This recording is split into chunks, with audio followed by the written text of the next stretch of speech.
The Adventures of Sam Spade, Detective. Brought to you by Wild Root Cream Oil Hair Tonic, the non-alcoholic hair tonic that contains lanolin. Wild Root Cream Oil. Again and again, the choice of men and women and children, too.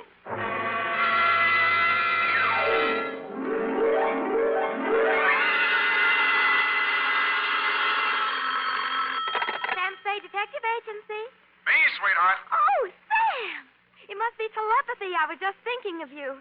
You know, sometimes I think I can tell what you're thinking. That's an invasion of my privacy. Oh, when two people are as close as you and I think that often you can almost read one another's minds. Well, you may be right. I can see what you're doing all the way from here. What? Put those paper clips back where you found them. Oh, certainly, Sam. Own up, F. You purloined pencils absconded with erasers, pilfered stationery, filched stamps for your personal use. I only write to Mother when there's nothing else to do around the office. Besides making unit phone calls and charging them to me, you've tapped the petty cash drawer for lunch money. Sam! And you've been filling your pen with company ink. I didn't think you'd mind, Sam. I'll pay it all back. But I have a big heart and boundless compassion. Stay where you are, sweetheart. I'll be down on my unlimited generosity with your back salary. Really, Sam? And 2 tickets for us to go to the fights tonight, and dinner.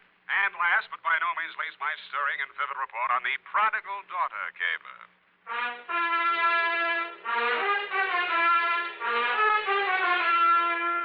Dashiell Hammett, America's leading detective fiction writer and creator of Sam Spade, the hard-boiled private eye, and William Spier, radio's outstanding producer-director of mystery and crime drama, join their talents to make your hair stand on end with the Adventures of Sam Spade.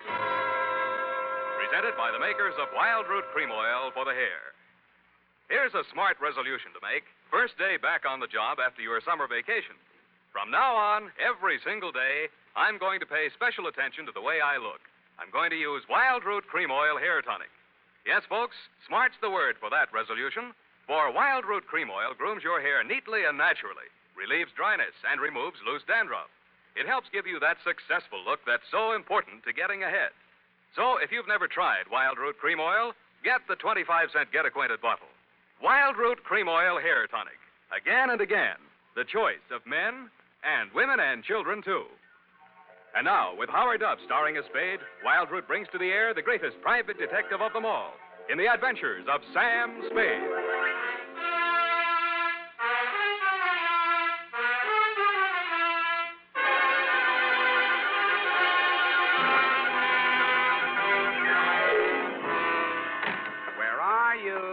That I need you. Effie! Yes, Sam. Oh, hi, Sam. Hiya, Sam. Come on. Bring your book. Got a pencil? We got to hurry if we're going to make the fight, you know. Oh, I've got one of the new retractor kind of pencils. Well, get the lead out. Are you really going off the post, Sam? It's Ma'am McShelly versus Cluck-Faced Duffy in the main event. Ready? McDuffie. Sounds like an MP. McShelly. What? Aim and fire, Sam. PBX. F, you've been out with somebody else. A military man. Well, how did you ever know? Date, August 28-1949. I don't know whether we'll go out or not. You're clairvoyant. To Dr. Albert Kensington from Samuel Spade. I only had a coke with him, Sam. He was on Frillo, and we... And license number 137596. Subject? And he was from Elkhart, Indiana.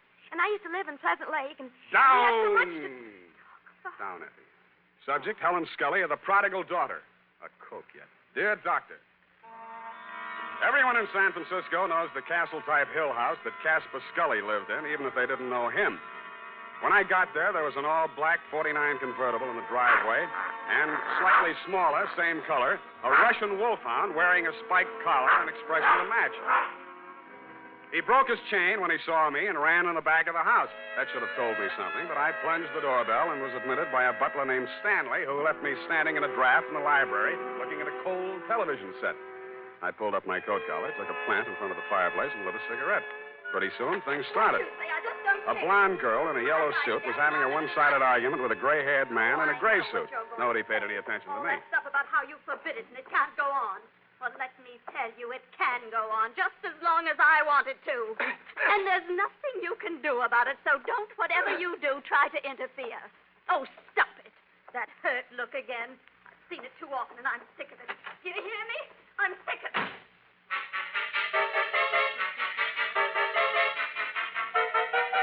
He looked mad, but he didn't say anything. I saw them walk around the garden once, shake fists at each other, and finally part. He disappeared up a narrow stairway, and she came storming back through the library. Who are you? you? How do you do? Who are you? Sam Spade. What are you doing here? Waiting to talk to Mr. Scully. Well, I just talked to him, and he isn't very nice. Let me tell you that. Yes, He's but a nasty, stubborn, bull-headed old man, and you won't like him. yes, but Nobody likes him. Go back where you came from, whatever your name is. I'm the nicest person you'll meet around this place. Yes, but... Don't wait around. Oh, goodbye. But I did wait around, Dr. Kensington, and I did talk to Mr. Scully when you came in the room with him, only Mr. Scully did not talk to me. He glared at me through black, smoldering eyes, sniffed the air, frowned at my cigarette. I frowned back. Mr. Spade, I'm Dr. Kensington. I wrote you the letter. This is Mr. Scully. Oh, please, this cigarette. Mr. Scully suffered a severe accident many years ago that affected his throat and his respiratory tract. He smoked. Oh, of course, I understand, Doctor. Sorry, Mr. Scully, I did... Yes, thank you, Spade. This is not generally known, but the unfortunate accident in the chemical plant also robbed Mr. Scully of his vocal power. I see. Yes, the modern doctor, the physician of today, is a far cry from the general practitioner of yesteryear. Today, we must know the mind, the psychological quirks, well, he must follow through completely on a case. Mm-hmm. He is sometimes, as I am today, a confidant, an executive officer for his patient. He is a friend, to say the least, eh?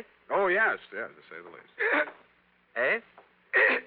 Oh, of course, Mr. Scully, to the point, of course. Sit down, Spade. Oh, thanks. Now then, Mr. Scully, as you well know, and the world knows, has made several fortunes in his lifetime. And he didn't accomplish this by allowing people to run roughshod over him. But, Mr. Scully, I'm just backgrounding Mr. Spade. Please be patient. Mr. Scully intends leaving his daughter Helen his entire fortune. A great deal of money, to say the least. Say the least. But Helen doesn't care about the money. She's foolish, young, headstrong, and impetuous. Huh? I heard her arguing with Mr. Scully a bit. Now, Mr. Scully. We'll straighten all this out. Mr. Spade will help us. Well, then, Spade, you have half the problem right there. She is a headstrong, impetuous girl. And lately she's done several things to displease her father. Right, Mr. Scully? You see, Mr. Spade. Well, I gathered that much, but what kind of thing? Helen's been singing in a cheap nightclub called the Blue Goose. What? Oh, it's very embarrassing. Low class, eh? Yes. There's a man named Torpy. He owns the club. A man named Chick Torpy? Oh, you know of him? I've heard of him. Contrary to all her father's wishes, Helen insists on seeing this man Torpy. Mm-hmm. How old is she? Well, that's beside the point, Mr. Spade. But a sordid affair now might rob her of a future of wealth and security. Mr. Scully's at the point of exasperation. He might well change his will over this matter. Correct, Mr. Scully? At best, this is an embarrassing situation, and most indiscreet of Helen to have brought it about. So, I'm supposed to go talk to Chick Torpy, is that it? In a word, yes. Mm-hmm. Well, you sound rather reluctant, Mr. Spade. Chick Torpy's a little too old for the Boy Scouts. Well, we want you to see him. Find out how much you'll take to stop seeing Helen. Tell me, what happens if Torpy isn't for sale? Oh, everyone has a price, Mr. Spade. Matter of character. You get paid for work like this, that's your price. Yeah, that reminds me. 50 a day and expenses. 5 days guaranteed, to say the least. Of course, to say the least. And, Mr. Scully, I happen to have a standard client's contract with me here. If you'll just sign on both pages, I'm sure that... Never mind, Spade, not now. Mr. Scully will mail it to you later on today. Ah, dear, Mr. Scully's fatigued. Well, you'll contact me as soon as you have any information for us. I said I would. Mr. Scully sounded a final cough, and I left the two of you in the library. It was interesting, meeting this voiceless tycoon who must have made and broken many a man with a nod of his head or a shrug of his shoulders. The same black dog with the same spiked collar was still outside the house doing the same thing. Ah, Spade. Mr. Spade? But something new had been added. A pair of well-tailored shoulders, diamond stick pin, and a gray felt hat with a snap brim. Hello, Spade. You don't know me. Now, wait a minute. There's something about a guy in a lineup. You're Dapper Danny Cavillo. When'd you get out of Folsom, Danny? A while back. They gave me a kind of rain check. Mm-hmm. Wouldn't that 38 make you a parole breaker? Oh, is that showing? Unless your ribs grow in different directions. Sam, I'm here to save you a lot of trouble. What trouble are you here to save me? You want to see Chick Torpy, don't you? You've got business to talk with him, no? News gets around fast, Danny. No. No, it's just that Chick had been expecting somebody like you from the old man, and, well, I'm here to see that you see him. So, why don't you kind of get in the car? And I kind of did. Danny smiled, lit a cigarette, shifted his shoulder holster so I could shift gears better, and drove me back across town to an apartment house on LaSalle, the Metropolitan. A good-looking guy who stood about 6'4", black hair, answered the knock. Hello, Chick. May I present Sam Spade? Sam Spade, meet Chick Torpy. That'll do it, Danny, thanks. Hello, Spade. Come on in. See you, gentlemen. Danny's Gabby. Hello, Chick. Your taxi service always free? Just when I'm in a hurry to get things settled, soldier. You saw the old man today, huh? I saw him and talked to his doctor, Kensington. All right. You're here to tell me how worried the old man is, right? If you're talking about Helen and you, yes. You're bad company. Yeah. What else? He wants you to stop seeing her. Well, suppose I don't want to stop seeing her. Suppose I told you I love her. Let's see. She comes in at $3 million when he kicks. You love her. I'd be crazy if I didn't. I wonder what she'd say if she heard you say that. Why don't you ask her, Spade? Helen. Hello, Mr. Spade. Told you to leave my house today, but you didn't listen. Vince Spade? Well, I'm wondering, anyway. Maybe this will help. When you get back to my father, tell him I think Chick would be a fool to brush me off. Tell him that someday I expect to inherit all of that wonderful money he spent a lifetime making. Tell him that Chick's tired of working. Got all that? Yep. How do you feel, Spade? Like I'm earning my fee. Now, you've already earned it, Spade. There's no use trying. I've told him myself, now you can tell him. She's not for sale, and I'm not for sale. Got it? You got it. All right, then you're finished here. Hello. Oh, you. Well, I'm not sure I want to talk to him. Give him a pill and... And it was on that happy note, Doctor, that I went downstairs, found a drugstore, and tried to phone you and tell you what Torpy had said. Your line was busy, and while I was waiting for it to get unbusy, I spotted Chick Torpy out in front. He looked madder than when I'd left him, and there was a bulge in his coat that hadn't been there before. He got into a black sedan near the curb, and I hailed a cab and followed him across town up to Nob Hill. A half a block from the Scully residence, I left my taxi and took the rest on foot. He was still a couple of 100 feet ahead of me as he disappeared into the garden entrance. I heard a cry for help, and then... Chick was standing over something on the ground. When he saw me, he shrieked for a break in the hedge.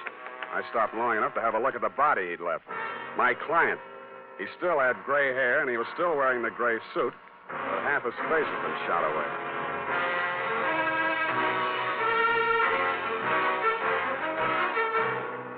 The makers of Wild Root Cream Oil are presenting the weekly Sunday adventure of Dashiell Hammett's famous private detective, Sam Spade.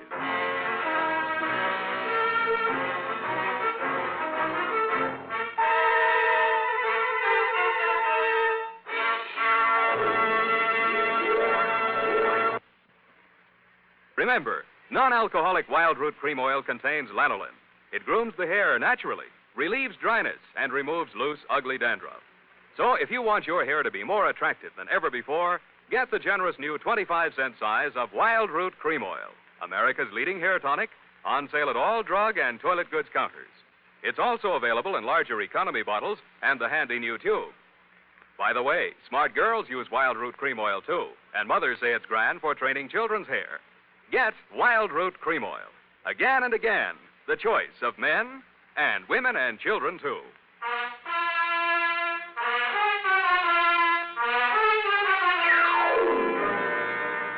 And now, back to the Prodigal Daughter caper. Tonight's adventure with Sam Spade.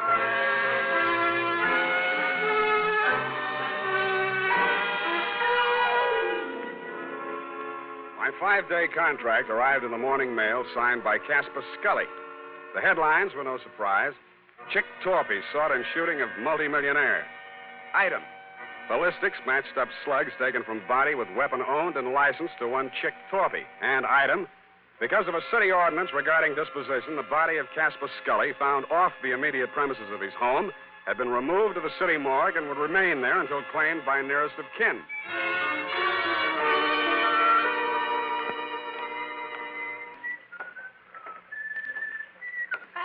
Hey, Sammy, my boy. It's good to look on you. Hello, Maxie. What brings you, Sam? Scully stiff. Oh, yeah. Checked him back in. Autopsy.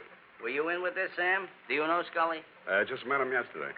Like I say to you before, you do collect queer ones, eh, Sam? Oh, such a mess. Woo-hoo, such a mess. Yeah, I know. I found him. They tell me he has to be claimed. City ordinance, Sam. Nearest of kin. That would be his daughter, Helen. She called or anything? No, not yet. But to get back to him, a real queer one. Maybe the tops this season. How so?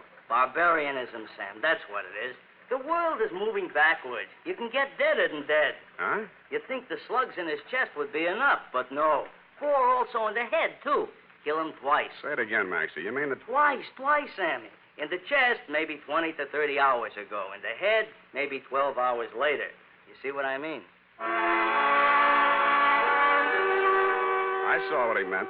I didn't like what I saw, but things did begin to make some sense.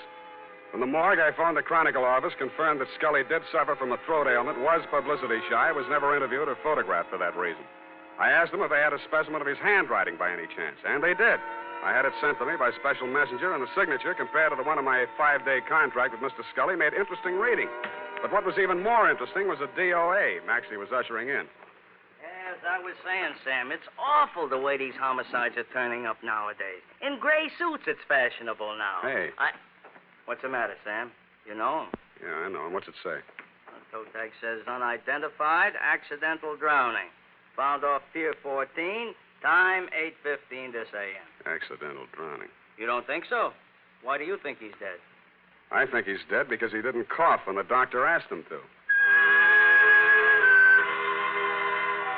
I left Maxie to his newest customer and looked up the police officer who had found the unidentified man. All they had on him was New York clothing labels and a silver identification bracelet with name Julio engraved on it between 2 small indentations of the comedy tragedy drama masks. It wasn't much, but it took me to a theater on Post Street featuring a special company of Spanish actors on tour. I am the manager of the company. What is it, please? I'm sorry to trouble you. I'm trying to locate a certain man. I have good reason to believe he's with your company. We are a small group. His name, please? One name might be Julio. Ah, Julio de Vaca. He's... Gray-haired, medium build? You are from the police? No. If you are looking for Julio de Vaca, why are you not from the police? 2 days ago, Julio, who does not speak any English, is asked of all things to appear on the television program. Mm-hmm. He reads his lines. I am proud. But yesterday morning, a man on the telephone, they speak, and Julio goes out with no word. I, too, am looking for him. He missed his performance the afternoon. I see. He drinks too much sometimes, I know, and he missed the evening. Where he is, this I do not know. But if you find him... I have found him. You have found? Does he have a wife? I am the Senora de Vaca. What is it, senor? What has happened to my husband? You'd better get your coat, Mrs. Saderbaka.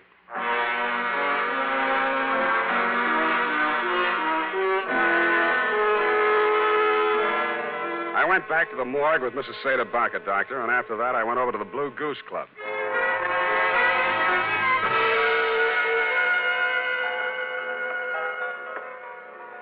How are you, Spade? Tired, Danny boy, tired.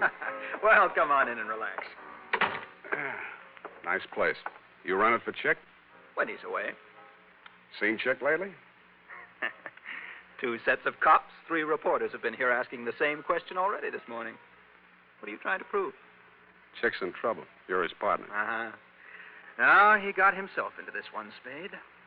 Look, we make a nice dollar running this place. It's legitimate. And no cop's going to raid us or close us up. Chick started fooling around with that Scully woman. And I told him just once. It's dynamite, I said. You know how the old man is. Let bygones be bygones. But Chick didn't listen. Tell me about the bygones that should be bygones and why Chick should know how the old man is. Well, Scully sent him up 5 years ago. Didn't you know? No, I didn't. Oh, Chick owned some property south of Rosito, and Scully wanted it for oil drilling or something. Chick asked too much, and Scully figured a way to get it from him in court. Had it condemned or something. Mm-hmm. Well, Chick got kind of sore. He met the old man on the street one day, and, well, they convicted Chick of attempted murder. 2.5 years. And Chick looked up Scully's daughter when he got out of prison and started making love to her to get even. Why, yes, Spade, that's just the way it started. Only Chick was the sucker after all. He really went for the creature. He married her 3 weeks ago in Reno, the poor sap. Anybody else know about that part of it? Only me. I was best man. By the way, Danny, did you rap Julio Cedebaco over the head last night and toss him in the bay? Who's Julio, whatever his name is?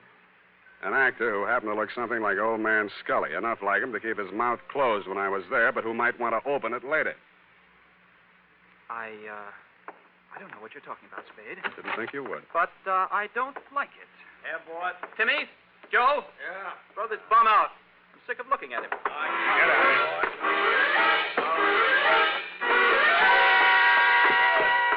And they did. It was 2 against 1, and I'd been up late the night before. I was doing very well, though, until somebody stooped to a form of subterfuge I have long since grown to hate. I was born on 2 swarthy shoulders out of the club and into the open air. I was on a balcony, and a good stiff sea breeze was blowing. I didn't enjoy it long. 1, 2, 3. Here!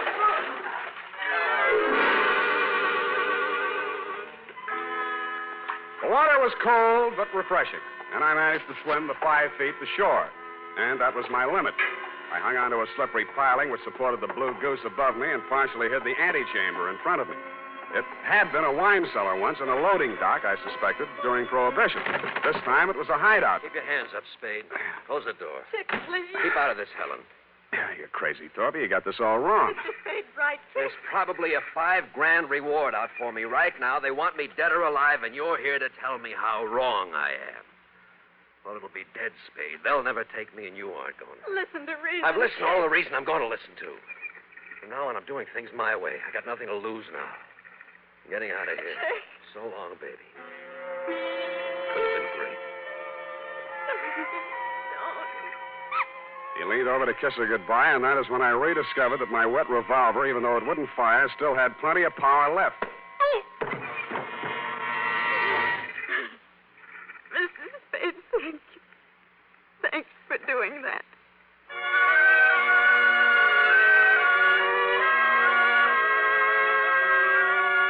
As you know, Doctor, I turned Chick Torpy over to the police along with Danny Cavillo and took Helen Scully home. She ran upstairs with many tears, and I met you in the library. You seemed relieved when you heard that Torpy had been apprehended. However, I had some other questions to ask. You answered. All right, Spade, all right. I suppose it'll all come out anyway. 2 nights ago, Chick Torpy came to the house to have it out with Mr. Scully. He told him about their marriage. There was an argument. I was the only one in the house. I heard shots, ran in the room, and found Mr. Scully dead. The marriage certificate was in his hand. I knew this would involve Helen, and so I did what I did. Oh, it was a nightmare. I hid the body, hoping to find a way, perhaps a death certificate on accidental shooting or something. In other words, you were helping Torpy get away with murder. Yes, but I was thinking only of Helen. Her father did love her. But you'd already sent a letter to me. You knew I'd be here the next morning. You'd seen an actor on a television program. He resembled Scully. You hired him for a job. You told Helen that Chick had killed her father and told her what kind of acting she had to do. Oh, it was crude, perhaps, but I didn't want you to become suspicious when a death report did show up.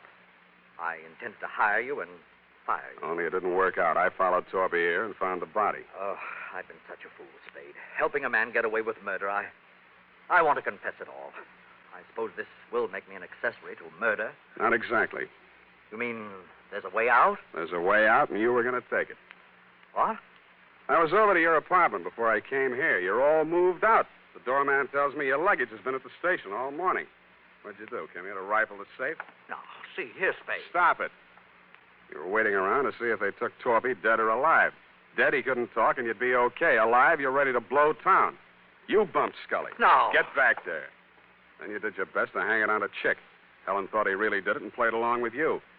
You're not an accessory to murder. You're a murderer on a double count.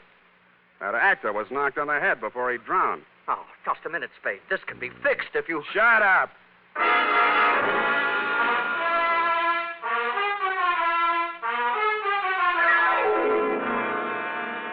Period. End of report. Sam, I don't understand. What, Angel? I don't understand, Sam. What? Well, you say you turned Chick Torpy over to the police, yet Dr. Kensington was the murderer. A formality, F. He will be released and cleared in short order. Anything else? Well, yes. What about Danny Cavillo? An innocent bystander. But he had you beat up and knocked on the head. And he has already made amends with those tickets for the fights. But No more questions, F. Type this up and I'll give you the happy ending.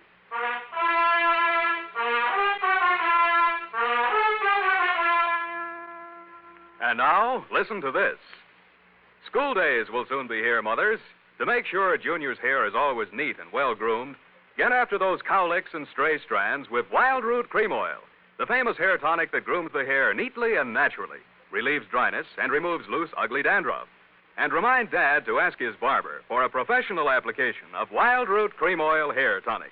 Again and again, the choice of men and women and children, too.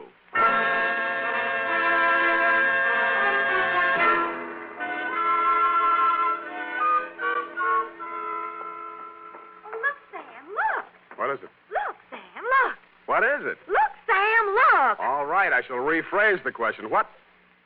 Oh, I see. You mean the magazine Look, huh? They said an advance copy. It's not even out till next Tuesday. What's it doing here? Oh, look at them. See these? Who? Who are these people here? That's Sam Spade. What? On the radio. You know, Howard Duff. He plays you on the radio. Howard Duff. Why don't I play it on the radio? You're not the type, I guess. Yeah, look here. Sam Spade dictating to Effie. Hey, she's not bad, you know. Not bad. Oh, really? Rather actressy, I thought. What is it? Lurene Tuttle. Lurene.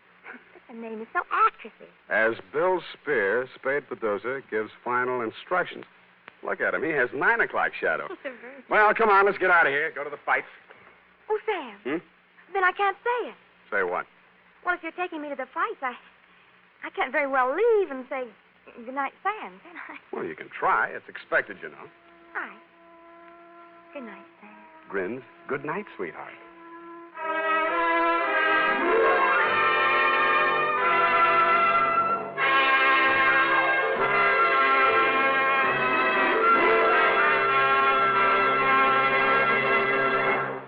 The Adventures of Sam Spade, Dashiell Hammett's famous private detective, are produced and directed by William Spier. Sam Spade is played by Howard Duff. Lurene Tuttle is Effie.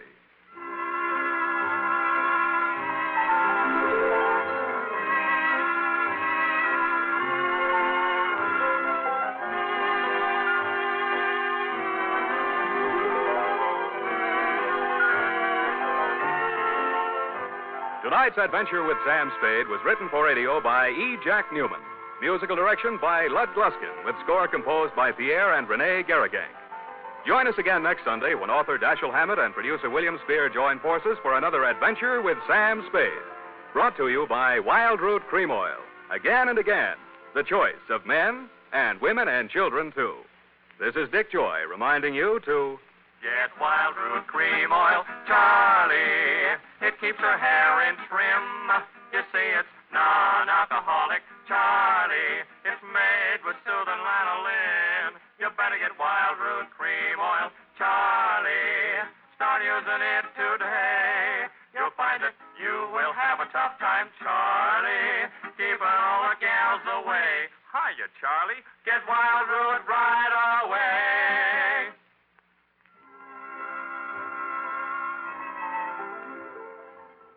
This is CBS, the Columbia Broadcasting System. Stay tuned for Life with Luigi on WCBS AM and FM, New York. Ain't